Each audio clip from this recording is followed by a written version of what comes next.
Welcome to yet another episode of the Geek 2.0 podcast. This is the first one for 2019. Yeah. Cause for celebration. Welcome to 2019. We've made it. We've made it finally. We trudged along. We battled the battles of techness and families and nerdy and geekiness to finally make it here. The computers have not taken over. Not yet. Yet. Well, like in the last episode, maybe they have. But we're actually going to go over CES stuff. Of course. It's that time of year again. How could we not? I mean, it's like, I forget what I call it last time or last year, but it's like Woodstock for tech geekiness.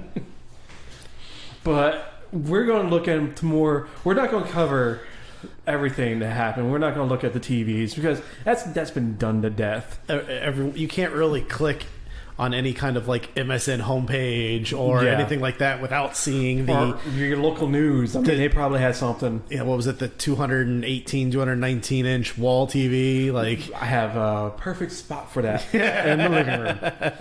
Honey, if you're listening, hint, hint, wink, wink. Yeah. I mean, they've got, just to kind of super quick, there's the HDMI 2 that's come out, 8K.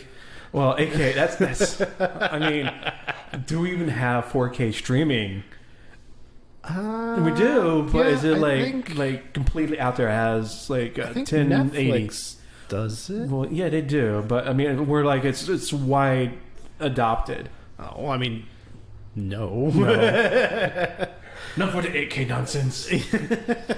We're going to move on to something cool and more important than, like 7nm video cards from AMD and the war between that and NVIDIA.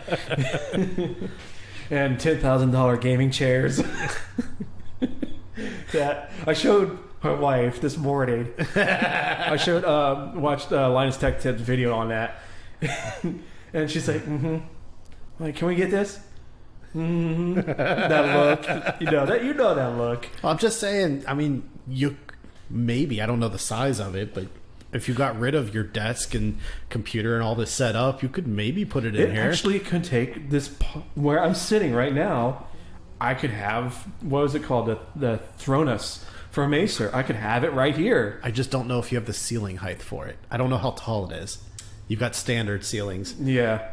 Well, if I'm spending $10,000, I'm sure I can raise the roof. But let's get on to the important things. We're talking about, the family stuff that they're showing off at CES. Yeah, the good stuff. The good stuff. The more important things, like I said. Yeah, like the robot that'll bring you a beer. Yeah, I mean, that and Pringles. Every parent can go, yes. Yeah, it's one of those things. Looking at it, we'll jump right in with this. It's called the Walker. I actually didn't know that. Yeah. That's why I was reading the article and it says the Walker looks and talks like a robot. It's called funny. The Walker. Which I'm sure they'll probably come up with a better name to that when it fully releases. Really hope so, because the Walking Dead fan base is not going to get behind this. No.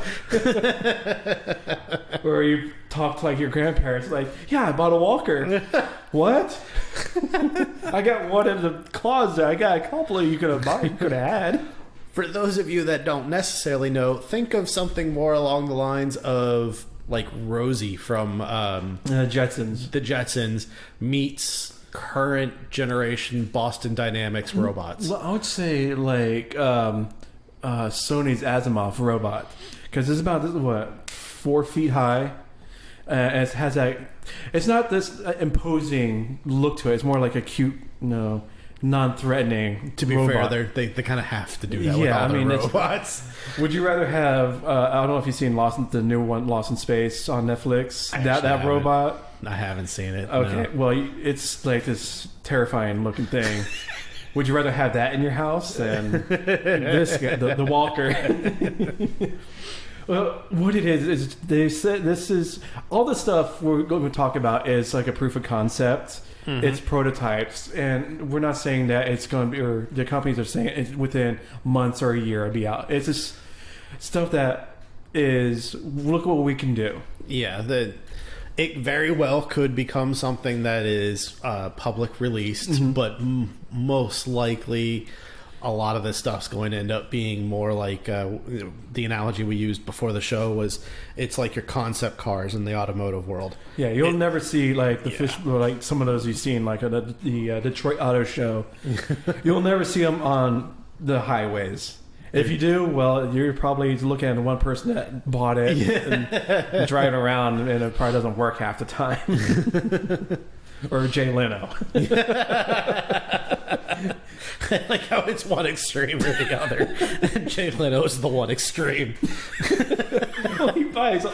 He's got like warehouses full of cars. Quite the collection, yes. Yeah. But this stuff it's a good starting base of technology that is coming up into the public sphere, so to speak. Mm-hmm. It's very intriguing and neat. And I believe we've seen before. Actually, I'm not sure if it was been on this episode, but I know that I've seen an article where they have a robot that will actually clean up a mess in a room. Like it'll pick things up and put them back where they belong. Yeah. So I mean, you tie that in with this, and now you've got basically a butler. Well, even that. We'll talk about later, but there is a closed folding robot that was shown at CES. This it was actually a decent size. It was almost kind of like a 3D printer-esque. Yeah, like, you put your clothes, your shirt, onto the gripper arms, and it pulls it in. Yep. And now at the bottom comes a nice, neat stack of folded clothes and shirts. But we'll talk about the walker here. This is important because we already have a little bit of robots in our lives. You got the robot vacuums. Mm-hmm. I'm sure your kids will have like what's called Aki, is a small little robot Cosmo. toy. Yeah. And there's the dogs. The robo dogs.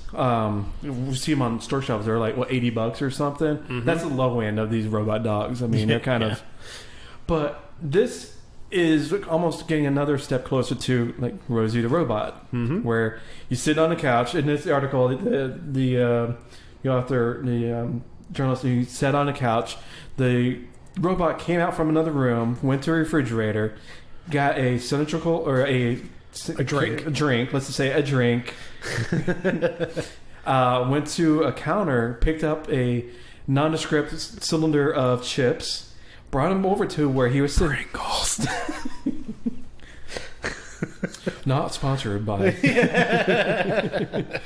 This is not unaffiliated. A taped over label of a Pringles can. Yeah. Chips. Chips brand. But brought it over to him, set the drink on the nightstand or the end table, and then handed, or basically was given a motion to hand him the chips. But he said that he was not able to or allowed to take the grasping or take the chips from the robot. That's what the company rep was there for. Which I'm thinking, they're going to break loose with, grab his hand, crush it with Pringles and broken bones. That's what you don't want to see on a CES floor. Screaming from the robots, harming a human.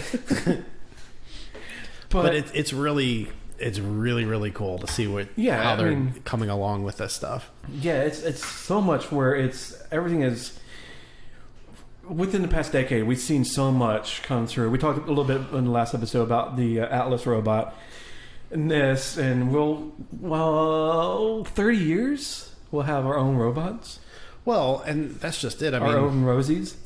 To kind of recap on the last episode, and we were talking about the construction in the 3D printed homes.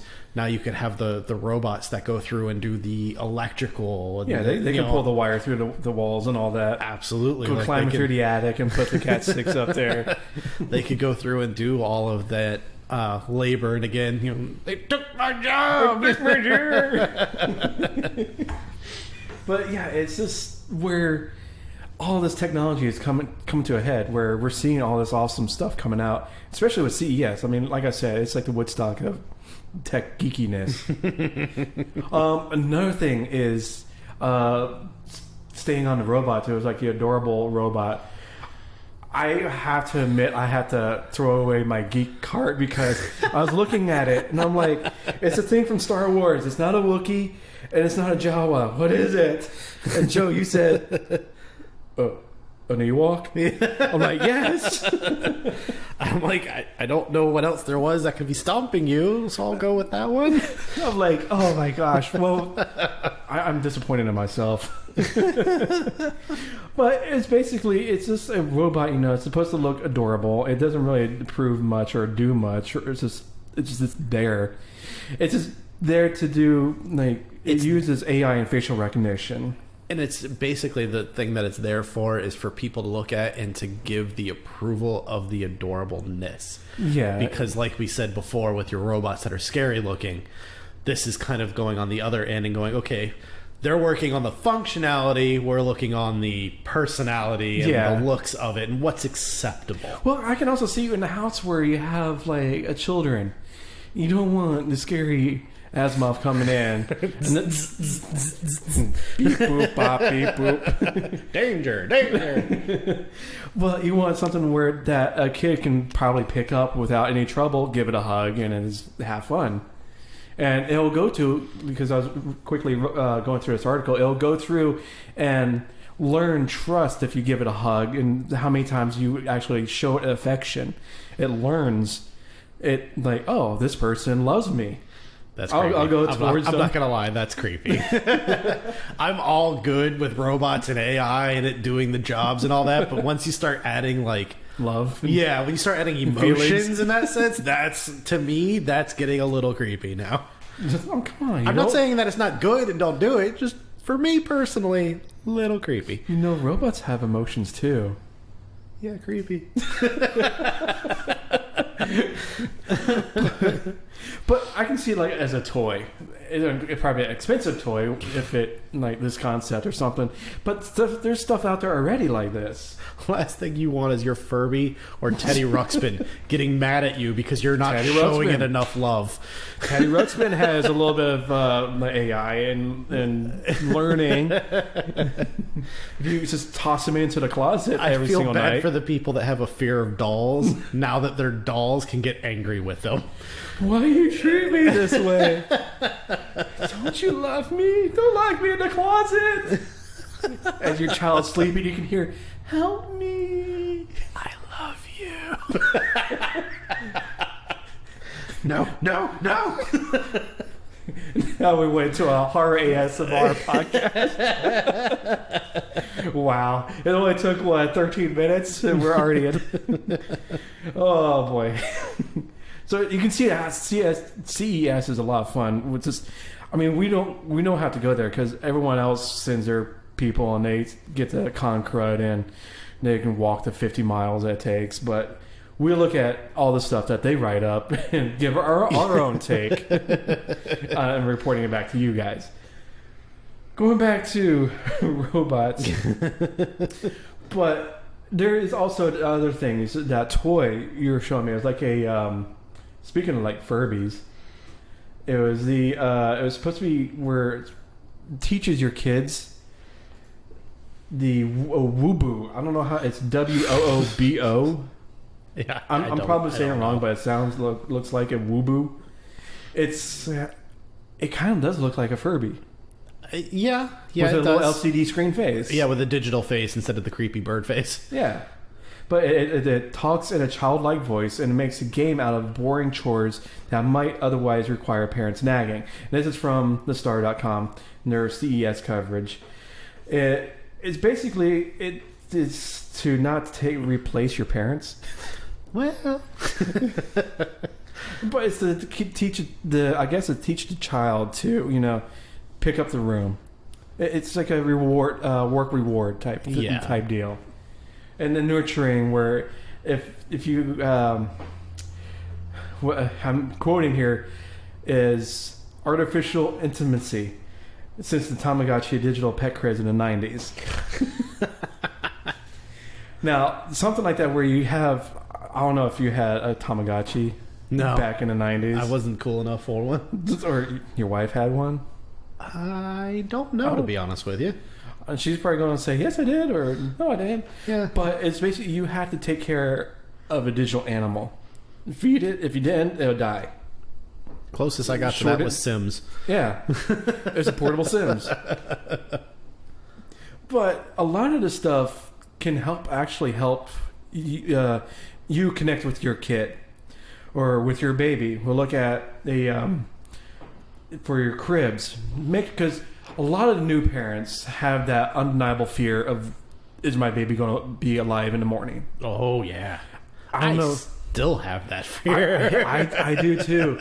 And my daughter is 8. Mine's going to be 2 in February. I still have I walk that by fear. her room. I take a glance. I look. Okay, she's breathing.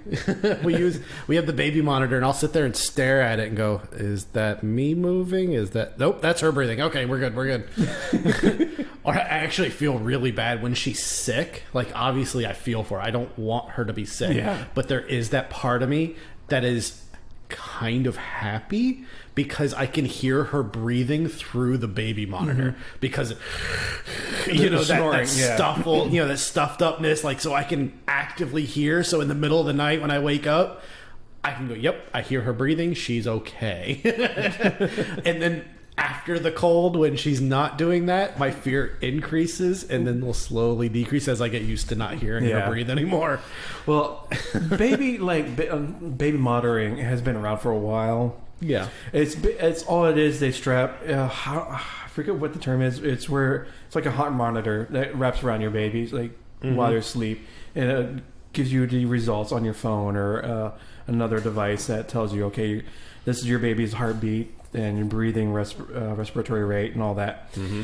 New stuff that's at CES, it's all wireless. It's a mat that basically. Well, they've had the mats that your baby would lay on and then could do there, but that wasn't perfect. Mm-hmm.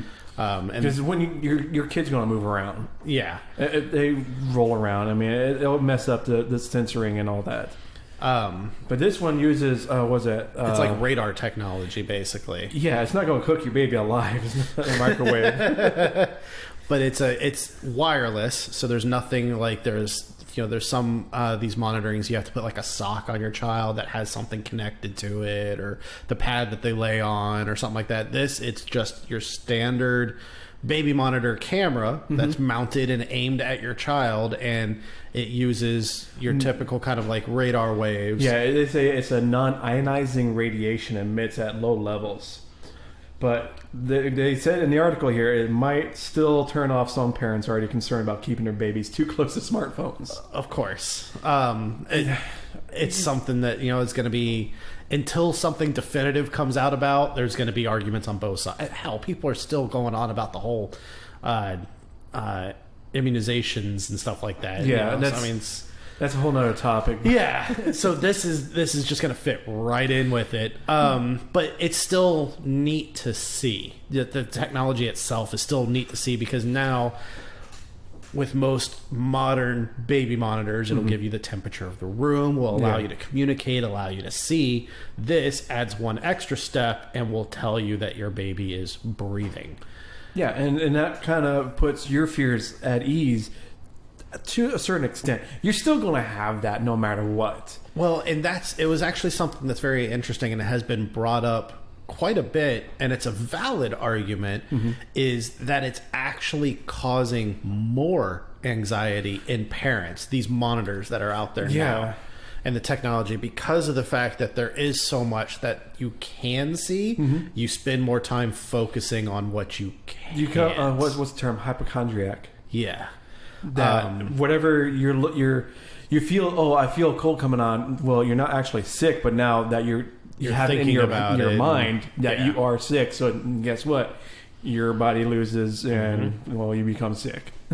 Yep, absolutely. So there's definitely an upside and a downside to it. So it really kind of depends. And then to just keep on that rhythm, but take it even a step further. We'll go back a little bit more in time before the baby comes out. Yeah, well, it's still in the womb. What was it? This is the Owlet.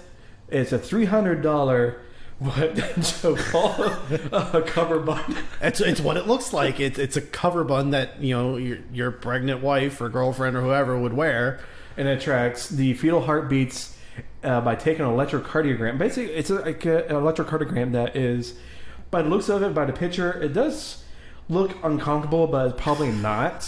Well, obviously, we have I'm not going to experience childbirth ourselves. Yeah.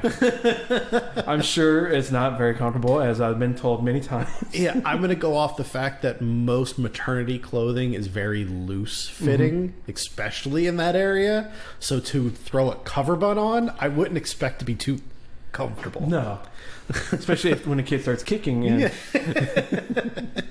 But... depending on your situation, I could see this being very useful. If there's something that you're worried about or have a history of or something like that. Well, they say the idea is to put it on the stretchy band and before going to sleep, about 3 to 4 months before your due date, and it tracks because it sends a report of what your baby has been doing while you slept. Of course, to your app on your phone, because everything has an app nowadays. It also helps with they'll show like if you had any contractions or your sleep positions, your mother's sleep positions, which is also a good thing because a lot of doctors tell you to sleep on your side. Do they? I don't know. I was just pulling that out of my butt. I think that's my medical profession, my expertise. They might. I'm pretty sure it had to do more from a comfort level. Yeah, whatever your comfort level is, but yeah, you're going to hate mail. Just send it to me. But this is one more thing that to help people track what's going on with their kids before or after birth. Again, adding to that, is this just going to up the anxiety level, especially of new parents? This is their first child. They're already going to be nervous and everything. Every aspect of this child before it was even born. Now you're adding more to what you can track. So, yeah, that's why I said it's a very valid argument, but I can definitely see the need for it. Yeah, because like I said before, it kind of puts your mind at ease to some extent. Because you can track. Yes, you will get that anxiety because you'll be able to see everything that's been going on or is going on at that time. And what we did before all this is this. How kids survive. I know, right? How did we become here? Why are we here? Yeah. Life's important questions. Are we getting philosophical again? Oh wow! Well, just remember 42. That's all that matters. Yeah, 42. That is the answer. But it's just one of those things where it's like CES is like a playground for all this stuff that's coming out. Some of it is garbage. Many of it is just like, what were you thinking? That doesn't serve a need or, let's say, anything that I would look for in my daily life. It's just there because it's just there. Some of it's ahead of its time. Last year, what was it? It was the calorie counting fork. That it tracks because how your motion of when you're eating, you still have to input what you're eating. It didn't go anywhere. It died on arrival. Oh, good God! Yeah, it was just one of those things. Like, why? And also, I know in this CES, I don't know what the name of it is, but they're going back to what the owlet with the womb tracking. I'm going to call it womb tracking. Yeah, that works. This is also bladder tracking. It's another device that attaches to your belly or somewhere on your body that tracks how full your bladder is.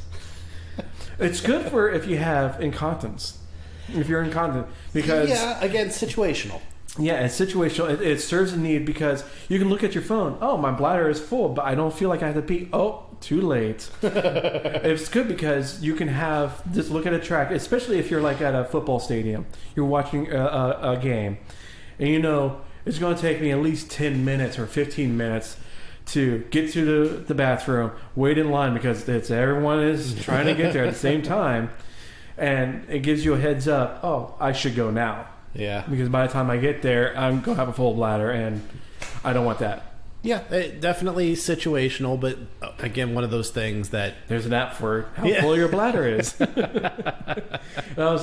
follow someone on Twitter, and they had that attached they were walking around CES for a day, and they were taking a picture in the show. And okay, well, I shouldn't have drank that large drink because it shows you a graph of 1 through 10 how full your bladder is, and a picture like the circle that fills up. Okay. And at 9, it's like, okay. And the next tweet, it was a picture of like the bathroom, like the picture of the little guy. The logo. And next to it was like 0. It's like, Good God. Oh, Instagram's going downhill with this. Oh, this is Twitter. Oh, I know. It starts on Twitter. Yeah. Well, let's actually go to another portion. Is your kids are a little bit older. We talked about you've made it. Congratulations. Congratulations. Your kid's older within the last 10 minutes. You should get that checked out or just run for the hills because something bad's going to happen. You got a save point coming up. Yeah. But you want to get your kids, let's say your toddlers into coding, and you don't want to, we talked about it with the books and stuff like that. This is more like a hands-on. It's a train set that teaches them how, well, I'm not going to say teaches them, but it gives them to the core fundamentals of coding or thinking in a procedural way. Mm-hmm. Now, we all play with train sets when we were kids. And our kids play with train sets. One form or function, yeah. Yeah. This one has a train track that has color-coded sections on it that you can put together, and you can set it up in all sorts of ways however you want, where like a green label, it makes the train go faster, or the red one, it slows it down. And there's one where the train itself is smart enough that it goes over this particular color, it'll detach from the rest of the train by itself, which is quite interesting. Yeah, no, I'm thinking that could make for some really epic play times. Yeah. Especially looking at the picture here. I know this is radio, and looking at video, not going to work out too well. But when you look at the picture, it's kind of actually really interesting how they have it set up. But it's not like your normal like figure 8 or a circle. It's like an very actual involved. City. Yeah, like an actual city laid out. Well, of course, they had these little cardboard that doesn't come included. Oh, I'm sure batteries aren't included as well. Yeah, if it comes out. What's funny is what actually popped in my head was like Toy Story, where the very beginning intro where the train is full of all the little. Toy Story 2. I don't remember. I have to think in like. But like he disconnects the train car, and it's all the orphans are going towards the blown out bridge. Like, to me, I'm like, you could have some epic play times where it hits the button and it disconnects. It's like, exactly. Oh no! Like, blind Bart. I want to play with this. This is fun. And I know Lego actually has something where it's a train set that actually incorporates with an iPad. It's an app that with your iPad, and how it goes through a particular. Because we're at a Lego store last month, and of course the employees were playing with it.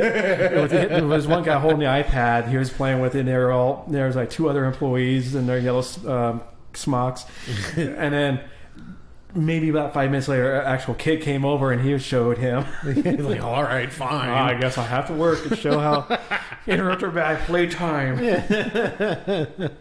But it's a lot of stuff where things like this is actually pretty cool to think about and to look at it that we didn't have any way to experience. Yeah.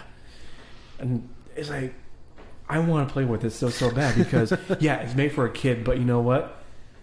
Isn't that kind of the point of having kids, is so you can play with toys again without making fun of? Yeah. You can play with your Legos without feeling bad for yourself. Oh, no, Legos is a whole other subject. I don't care about that. I'll always play with Legos. Of course. That's what Legos are for. It says on the box, $2 to $99. I'm within the age limit. It does say that? Yeah. At least it did on some of the older ones. I don't know if it still does. I thought it was like I haven't paid attention because I didn't care. Who cares? It's my Legos. I'll play with them what I want. Excuse me. But a lot of this stuff is awesome. We're bringing out the inner kid in all of us, or bringing the kid up to, or, adding a lot of things that a kid can do. And it's raining. Yeah, random. Okay. Random. But anyways, going back on subject here. A lot of the coding is a simple building blocks of thinking differently. Yeah, you have to go. We've covered this. You have to go through each step and think it logically through. So this is what gets you into that mindset of, okay, in order to do this, I have to think of this and this and this and this and this. So that's where it starts. Yeah. And it's a great step to go through for your kids, especially at a young age. I mean, looking at it, I would say 3-year-old to 5-year-olds will be able to play with this. Possibly. Out. Well, and the thing is it's kind of advertised in a sense of, even though it's not out yet, it's just being demonstrated, but it is being brought about in the sense of coding. Yeah. But it doesn't have to be coding specific. You don't have to look at this as like, well, I don't know if my kid's going to become a programmer or going to be interested in it.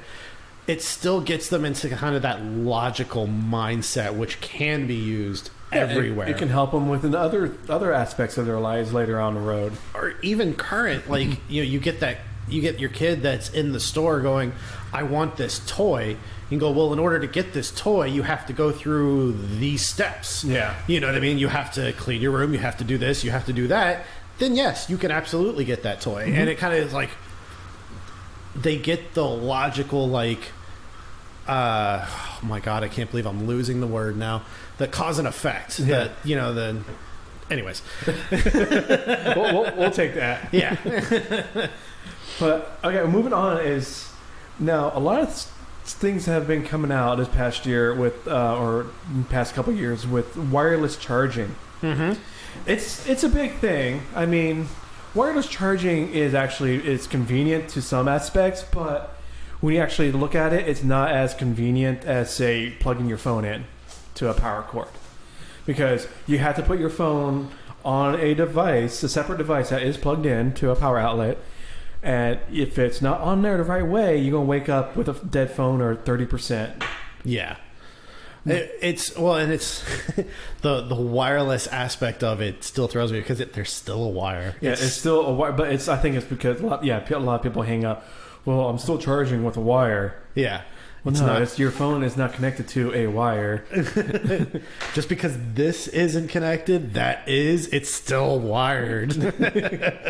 Well, at CES, I don't know, a lot of people say this company's name differently. I call it Spigen.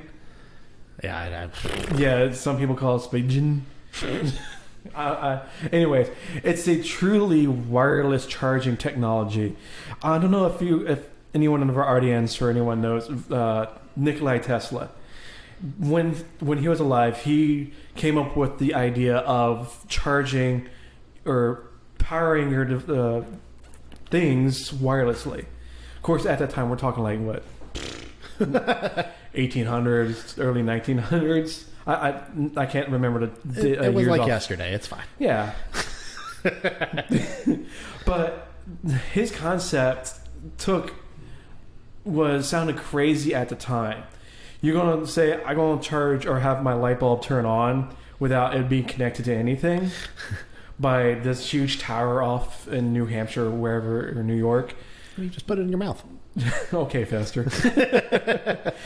Now the time has come where Nikola Tesla can be actually vindicated against Edison.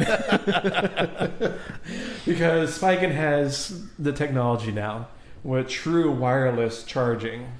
And the way that they describe it and they talk about it is, think of it along the lines of like a wireless router. Mm-hmm. So you would plug this device in, and I believe it said that it had the capability of powering like 10,000. It's operate at a 5.8 gigahertz frequency.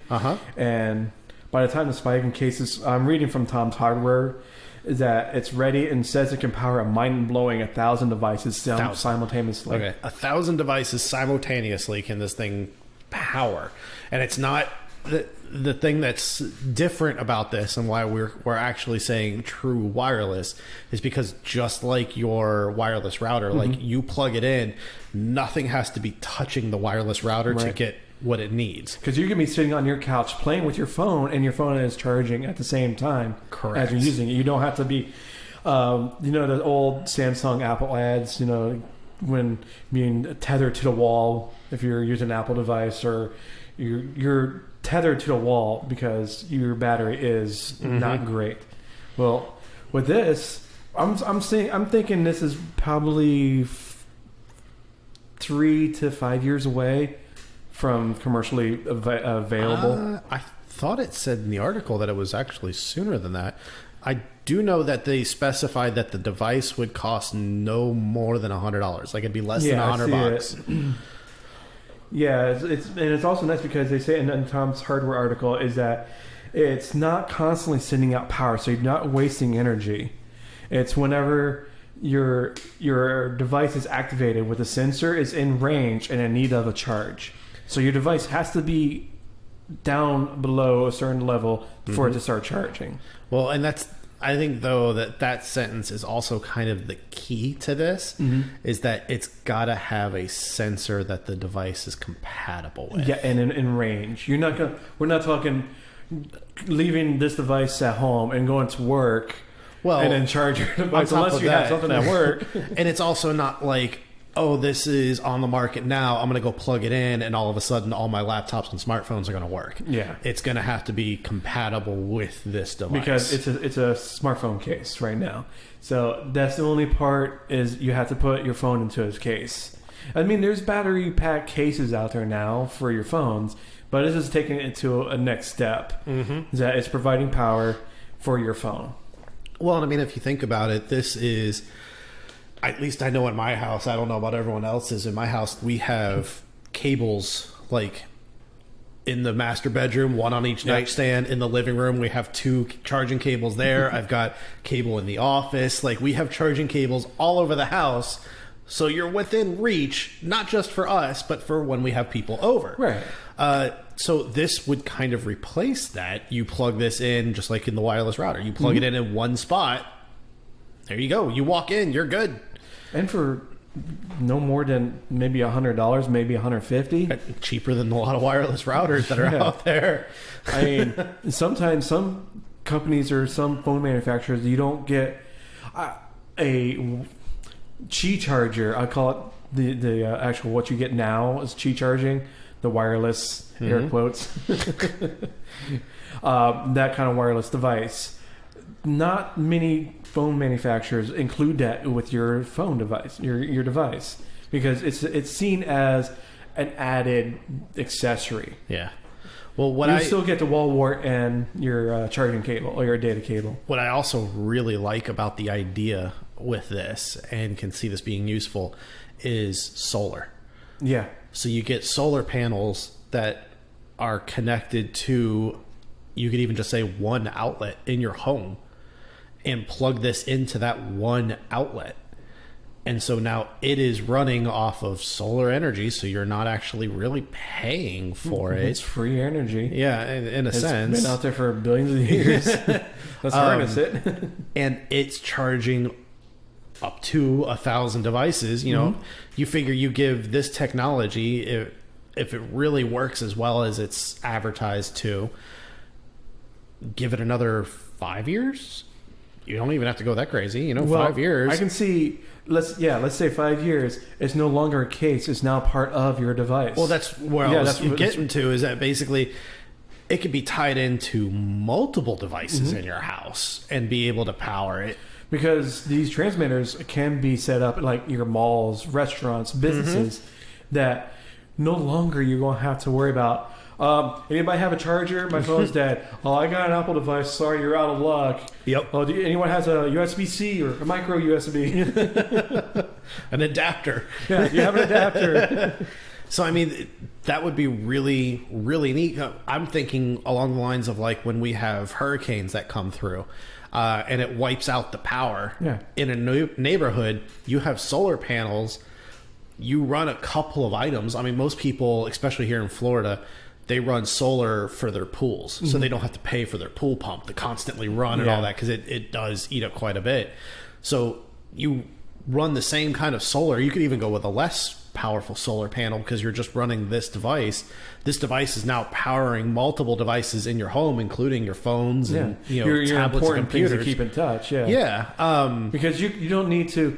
You can say you can write off the food in your refrigerator, but as long as you have a phone or any way to contact the outside world is more important than your pizza going cold or getting warm and rotting away in your refrigerator. I mean, there is kind of the argument of being able to survive. Well, as long as you have ice for your beer and the robot to bring it to you. and the robot to bring it with your Pringles. And as long as that robot has a way to get recharged. Yeah, you know. We got to think about the important things here in our lives, in our families' lives, is that the walker having power. The walker has the power, your phone laptop has the power, and the baby monitor has the monitoring so you can make sure that it's sleeping okay. All wirelessly. All wirelessly powered.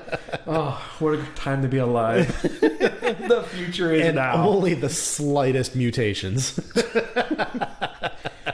Well, your cable's out.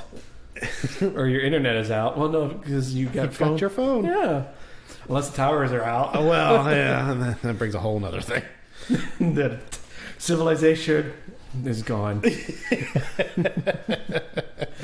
But speaking of everything like that, one fun thing I want to say is if you're looking at gaming, I don't know if you've seen the movie Grandma's Boy. There's a device or a scene in the movie, basically. Yeah, there's a scene in the movie where now you can have your own very own $10,000 gaming chair rig system that weighs 500 pounds. We talked about it a little at the beginning of the episode. It is crazy looking at this thing. Unless you have the money, it's not going to be sold in stores. It's not practical. I mean, I would love it in here. That way we talked about before. But looking at everything in the CES, but everything is awesome that's coming out. Yeah, there's a lot of really, really cool things that are being out there that, just as if with everything else, kind of gets overshadowed. Yeah. But that's the fun of it. There's a lot, because I know we've talked about it on the past, there's a lot that came out with VR and AR, as much to the begrudgingness of a lot of people, that is moving forward, and it's not just a fad, at least so far. It doesn't seem to be a fad. Well, no, because we talked about it before, arcades, like the VR arcade. There's one that's the Void up in Disney Springs, is a great example of you pay $30 for 30 minutes, and you're going through a VR experience. And it's one way for people to actually experience VR firsthand without plunking down, let's say, I ran the numbers, this is hypothetical, $3,000 all out the door for a VR desktop system and your goggles, sensors, and all that. It's around about $3,000. Well, and the technology's getting better, too. It is, and it's now wireless. Bless you. Thank you. There's wireless VR, so no longer are you tethered to your machine or having the risk of the cables breaking or you're knocking off important stuff off your desk. And it can be wirelessly powered. And it can be wirelessly powered. Again, the future is now. Well, it's just one of those things because AR, a lot of people look at AR, VR. VR is just a nice, fun to have. It's not, It's immersive. It's immersive, and the technology has gotten better where you're not getting queasy or anything because the frame rate is so much higher than when it first came out. if you've seen Ready Player One, that I mean the VR, it's immersive. It's a world. We talked about the full body suit. Yeah, it's what you go into. Yeah, the Oasis. Yeah, but with AR, with all the games like Pokemon Go has an aspect of AR, and then there's a new Harry Potter. Was it the Harry Potter Muggles or something Unite or something like that? Not really sure, but yeah, it's basically very similar to it. There's I think, what was it, Jurassic Park? Yeah, there's a Jurassic Park as one. Which is so weird. AR, and a lot of Google and Apple are battling each other, trying to do the AR thing for gaming and enterprise level as well, which I can see AR winning in that level with like enterprise or industrial. Well, they also have AR with the cameras. I know Google has it. I know like the Samsung phone that I have, newer and older models have it. But we have with the camera, you can go through like if you're traveling in like Japan or a foreign country and there's signs that you can't read the language, you hold the camera up and it will translate the language in real time. Yeah, you can do it now through Google Lens or whatever it's called, where you bring up the app on your phone, you look at a menu or street signs, and it'll automatically translate in real time of exactly what you're looking at. Of course, a lot of languages don't translate well, grammatically correct. So you still have to, You can make your best guess. Okay, if it says, what is it, Vobolton something? Oh, danger. I'm not going to go over that way. But a lot of that's part of AR, is taking your physical real world and integrating it with a virtual aspect on top of it. Well, and it works great with... I don't believe they've done it yet, but I know that I've seen it with Google. This was years ago now, but they had similar with the camera, where you could hold the camera up. Like, for example, we're in your house right now. I could hold the camera up, and it would show me where places are in the vicinity of me. So like, I know that there's a Chick-fil-A not too far down the road, but if I was new to the area, I could hold the camera up and just look around the room, and if I looked in that direction, it would show me a Chick-fil-A logo. So I know there's a Chick-fil-A down that way. But you know what? You won't be able to get Chick-fil-A today. I know. I'm sorry. I hate to break this to you. It's Sunday. But that's always the day you want Chick-fil-A. Right? But like, I could see like Waze as an example, taking that kind of technology and merging it together. So especially in your bigger cities, your metropolitan cities, you're walking through downtown, you could hold up the camera and go, okay, I'm trying to get to this business, and it will it'll AR you the directions. Okay, you're going to go straight, you're going to turn right, but it'll map it over the street of your camera. It'll show like the green arrows, like this is okay, go take a left, and you see a green arrow interplaced on your actual view. Correct. It's not really there. You look away. I don't see a green arrow. Oh, there it is. It's not like going across state lines. It's a huge line that goes across the road. Which again goes back to why I think Google Glass was ahead of its time. Yeah, it was. And I mean, we talked about it before with like the HoloLens from Microsoft. That's the same basic concept. And the Magic Leap. Yep. That's all this stuff is coming ahead. It was ahead of its time. It's still coming out. It's just we have to catch up with the technology. Correct. And how to use it. The problem is us. Yeah, it's gotta hit the biggest markets, which are either going to be your video games, it's going to be porn, or it's going to be like Disney.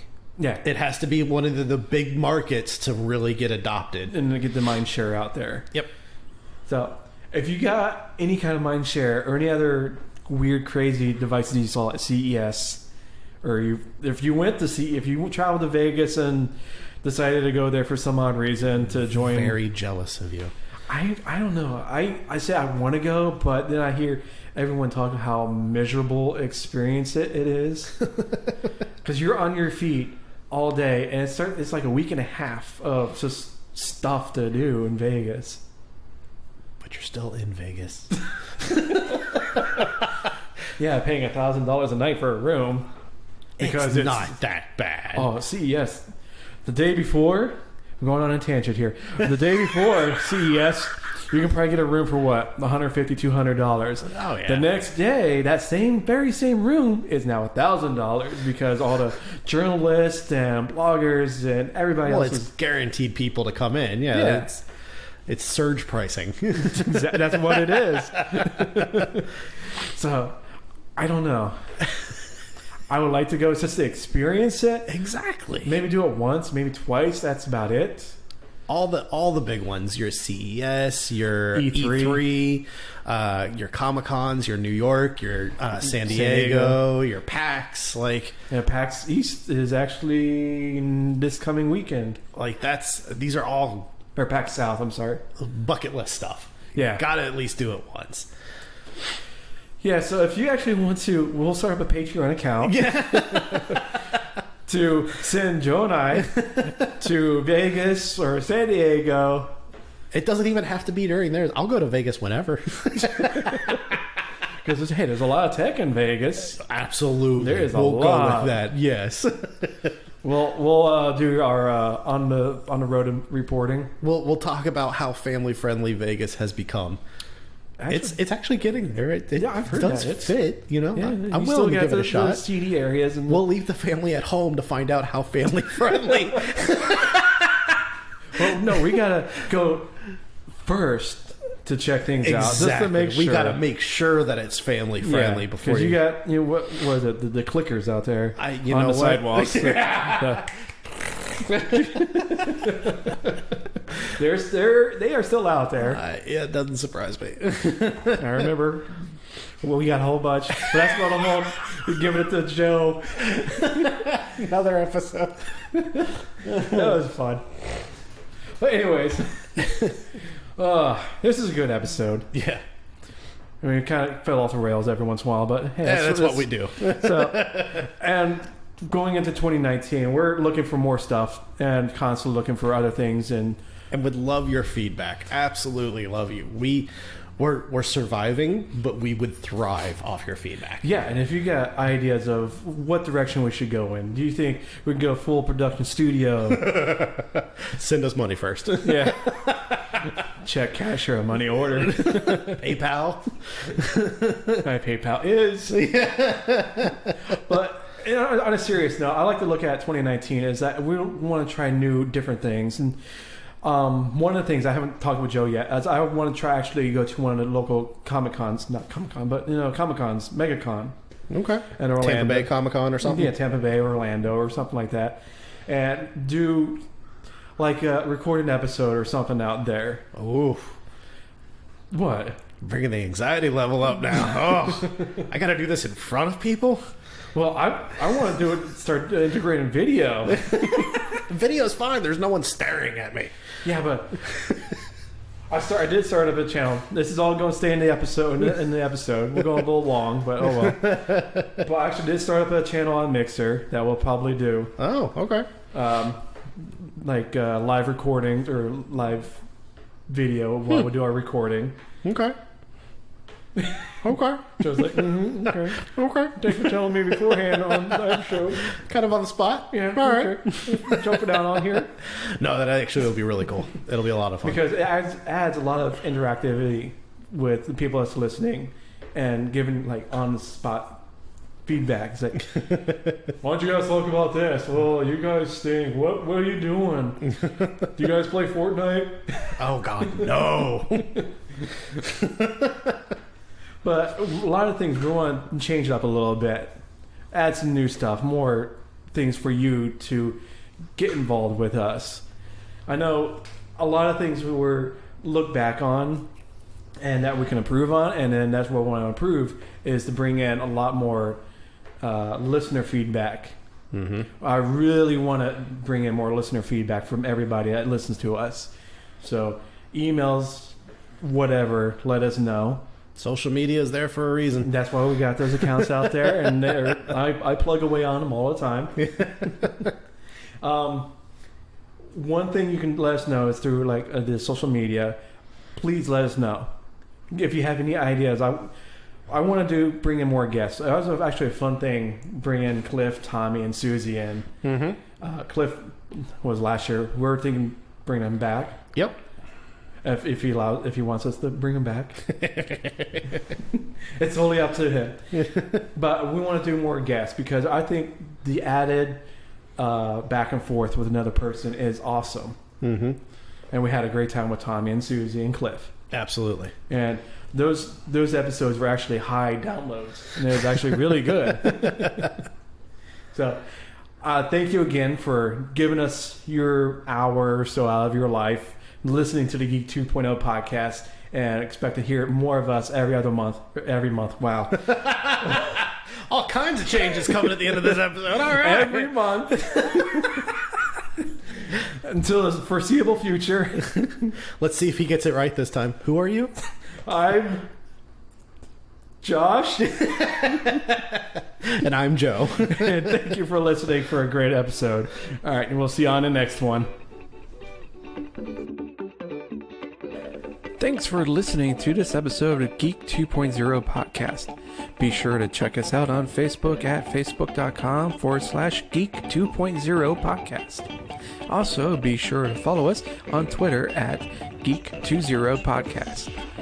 Don't forget to visit our website at geek20podcast.com for older episodes, news, and much more.